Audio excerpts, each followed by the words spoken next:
Well, good afternoon, ladies and gentlemen, boys and girls. Welcome to Parrot Paradise. Is everyone having a good day on safari so far? Yeah.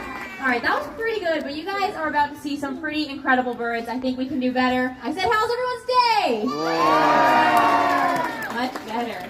Well, first off, we would like to thank you all for making our presentation a part of your visit with us here today. Our goal is to share our passion for birds with you all, with the hopes that you're able to gain a better appreciation and understanding, not only for our unique collection of birds, but for the over 10,000 different bird species that we share our planet with. Now, that being said, of those 10,000 species, I'm sure you're bound to recognize some more than others, like perhaps you recognize the birds that we had out here today. A fun fact is that there are more chickens on Earth than there are people. They're actually the most valuable bird in the world. They did a great job starting off our presentation for us today. And of course, like our chickens and ducks, those birds would be considered more common to us than others, which we would consider to be exotic. But if you're from Australia or if you visited there, I'm sure you'll recognize our next bird. Flying on in, we're going to have Fez. He's our laughing kookaburra. Now, kookaburras, they are members of the kingfisher family. Here in Ontario, we do have a close relative to the kookaburra, and that is the belted kingfisher. However, like the name suggests, the kingfishers prefer eating fish, while kookaburras here prefer eating rodents and small reptiles. Of course, they're well known for their loud, rolling, laughing call that they'll do. They do this to mark and claim their territory. So they'll go to the edge of their territory, let out a big, rolling, laughing call, and then wait and listen for their neighbor to respond. This indicates to them where one territory ends and the next one does begin. Now, they have been nicknamed the Bushman's alarm clock, as their call indicates to farmers when it's time to head on home for the day, which is what Fez has done for us. How about a round of applause for him? He did some great flights today. Now, just as Fez is common to Australia, our next bird is native to India. He actually happens to be the species that is the national bird of India. Have a feeling you might recognize him. Rounding that back corner in just a moment, there he is, Raj, our Indian peafowl. Now, I'm sure you're going to recognize him more commonly as a peacock. This indicates he's a male of the species. Females are called peahens, and babies are called peachicks. Now, I'm sure you're wondering, how can we tell that Raj here is a male? Well, take a look at that blue coloration on his head and his neck. That indicates that he is a male, with the females or peahens being more brown. Now, typically, I'm sure you're thinking, where is that train of his, which peacocks are known for? Unfortunately, you have come just at the end of his breeding season. So he dropped all of those train feathers one by one, and he'll grow them all back again for next year's breeding season. Many people commonly mistake those train feathers as long tail feathers, but they're actually modified back feathers. What he has is short, stiff tail feathers underneath the train that allow him to prop it up to a span of 6 feet across and up to 3 feet tall. He did a great job showing off his beauty. He ran on home. How about a round of applause for Raj on Indian peafowl? Now, our next bird is native to Africa, and typically they have a poor reputation, but I have a feeling you might recognize them as well. Flying on in, we're going to have Crojo. He's our African pied crow. Now, take a look at him. He's a bit bigger than the crows that we have here in Ontario. And take a look at his head and his neck. That white coloration is where he gets the name pied from. Now, as you saw, Megan made him a little bit of a mess today. He's doing a recycling routine for you all. That's to show that he doesn't deserve the poor reputation of being a dirty bird, as they're often seen on the side of the road eating garbage or roadkill. But they're actually doing us quite the favor, as they're helping to reduce the risk and spread of harmful germs and diseases. He's done a great job cleaning up. His final message, of course, is to reduce, reuse, and recycle. That was Crojo.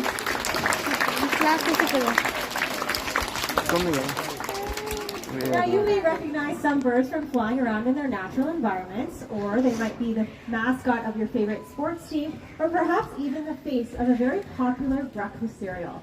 Now, that is the case with our next bird flying on in. I'd like to introduce you to Papaya. The Papaya is our chestnut mandible, otherwise known as a Swainson's toucan.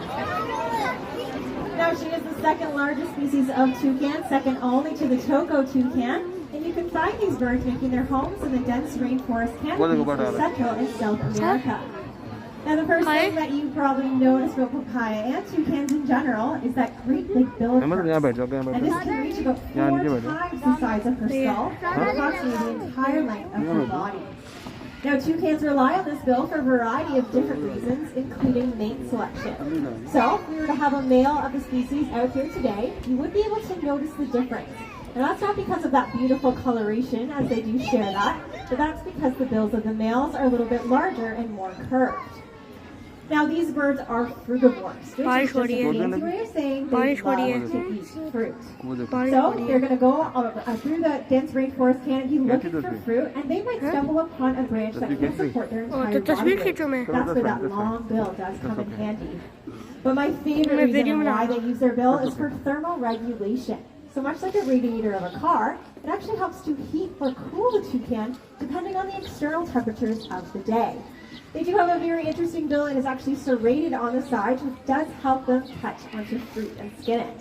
But she's done an excellent job flying for us today, so let's hear it for Papaya.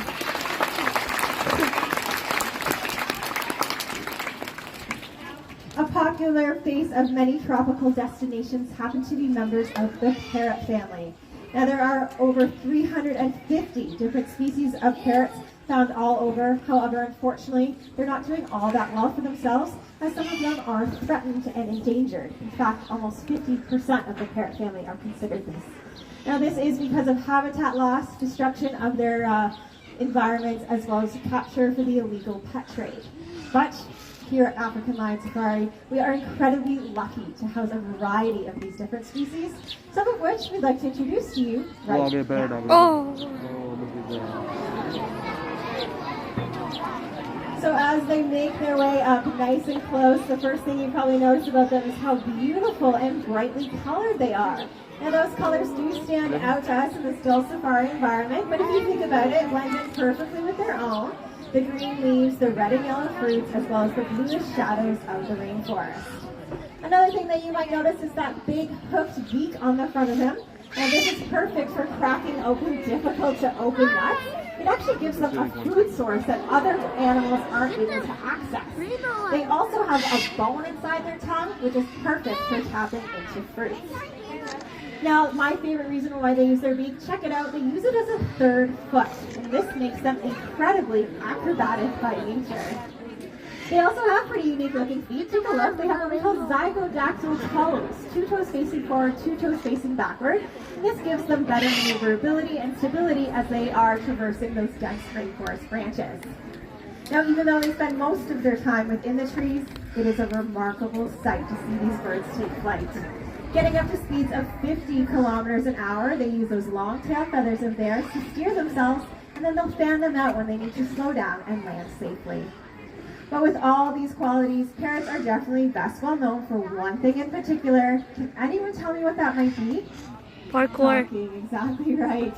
Now, contrary to popular belief, it's not actually the larger birds like the macaws that make the better talkers, it's the Amazons and African greys.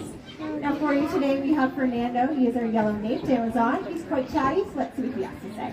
All right, well, he would like to start off by greeting everyone. Hello! Pretty cheerful little guy. Fernando's a polite little bird, so a question to ask you all. Hello! Mumbled, how are you? But I do see some smiles out there. Now you cannot tell by looking at him, but he is a male of his species. The reason I know that is we've taken a drop of his blood, sent it away to a lab, and through his DNA they can determine that for us. And we go through all that bother because to you and I, quite often in the parrot family, males and females will look exactly the same. All that said, we could have taken a few good clues from this guy that he was in fact a male Amazon. What happens when you see one of our females? So it likes the girls' attention on him. Now I hear you guys laughing because, well, that's good. He thinks he's pretty funny too. A little bit of a comedian. By nature though, parrots are playful. Being no exception to any rule, Fernando has a favorite game he likes to play with us, and I think you guys might be able to figure out what it is. Loves a good tickle, of course. He's also known as our master of sound effect. He's picked up a few living here. First off, us drinking a cold glass of water. Some good chug lugs. This next one is the sound of a pig. Keep telling him that one's pretty rude, but you know what? We're not done yet. He can bark like a dog.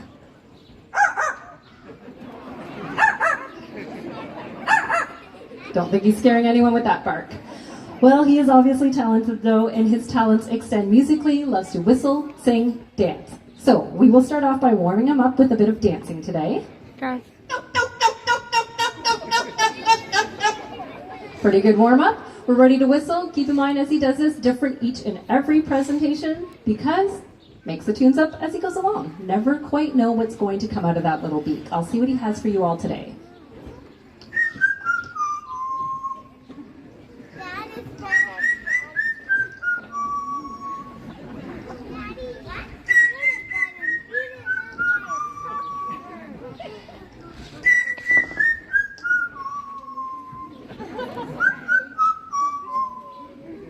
We have a very lovely Fernando original today.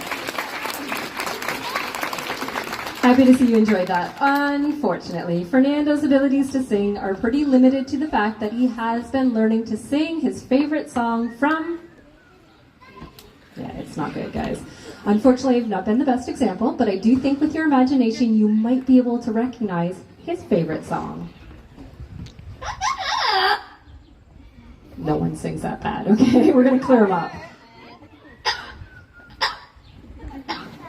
Few coughs, bit of a treat. I think we're on track.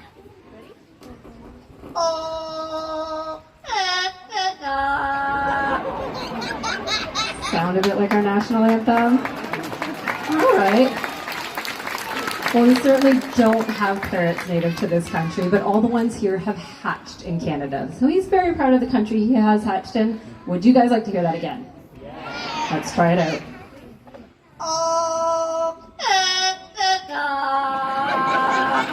Very well done. Thank you very much, Fernando. Well, here at African Lion Safari, we do believe that the first steps in conservation are education. So hopefully you haven't just enjoyed meeting a couple of birds. Maybe you've even learned a thing or two today. So on a bit of a conservation note, we have two very special birds we'd love to introduce you to. This here is Levi and Benny. What makes them so special, eh? Well, you're probably wondering after all the really cool birds you've met, why are they so important? Unfortunately for them, though, it's because they're critically endangered species. The blue-throated macaw can only be found in the wilds of Bolivia. Their numbers there are ranging in a couple of hundred individuals. So to put that into a bit of perspective, have a look around you today in the audience. There's more of you sitting out there than there are of their wild counterparts. So I'd like to thank you today and leave you on a bit of a happier note as we are working in partnership with the World Parrot Trust, not only increasing numbers here at the park, as these were our two first hatch babies back in 2018. We can share them with you today, but it's thanks to your visit that we are able to work in partnership with the World Parrot Trust to impact those wild numbers as well. So we thank you very much for that support. We hope you've enjoyed meeting all of our birds. Around the corner in 10 minutes or so will be our next bird of prey flying demonstration. And enjoy the rest of your day here on Safari. Stay safe. Bye.